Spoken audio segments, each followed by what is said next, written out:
નમસ્કાર મિત્રો, પેશન્ટ જોતા જોતા એક વસ્તુ નાની ઓબ્ઝર્વ કરી કે પેશન્ટની ઉંમર હોય થોડી નાની અને લાગે 10 વર્ષ મોટી.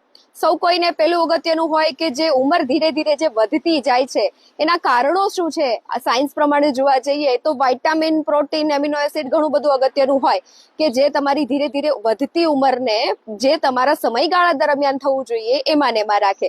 જ્યારે તમે હોય ઓછી ઉંમરના અને લાગો એનાથી 5 થી 8 વર્ષ મોટા ત્યારે શરીરમાં કઈક એવી ગડબડ ચાલતી હોય છે.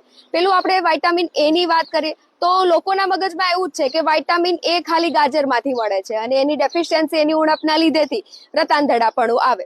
ના, વિટામિન એ ના સોર્સ, એના ફાયદાની જો પેલી વાત કરીએ તો વિટામિન એ મોટા ભાગે શેના માટે જરૂરી છે કે તમારી એજ ધીરે ધીરે જે વધતી જાય છે એને પણ થોડી સ્લો ડાઉન કરવામાં મદદ કરે. સાથે તમારા રેસ્પિરેટરી ડિસઓર્ડર જેટલા છે, લંગ સંબંધિત જેટલા રોગો છે એમાં પણ એને સાથે ફાઇટ કરવામાં મદદ કરતા હોય છે અને સાથે સ્કિન અને હેરને સારી રાખવામાં તમારું મદદ કરતું હોય છે. એ શેમાંથી મળે છે એનું વાત કરીએ આપણે તો મોટા ભાગે વેજની જો વાત કરીએ તો દૂધમાંથી મળે છે. કંદમૂળ જેટલા યલો વ્હાઇટ કલરના જે કંદમૂળ છે એના અંદરથી વિટામિન એ મળતું હોય છે. સાથે ગાજર અને કોબી અને પાકેલા ફળમાંથી વિટામિન ઘણું મળતું હોય છે.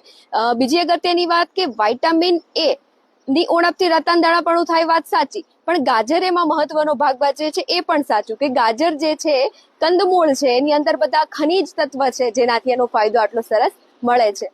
Thank you.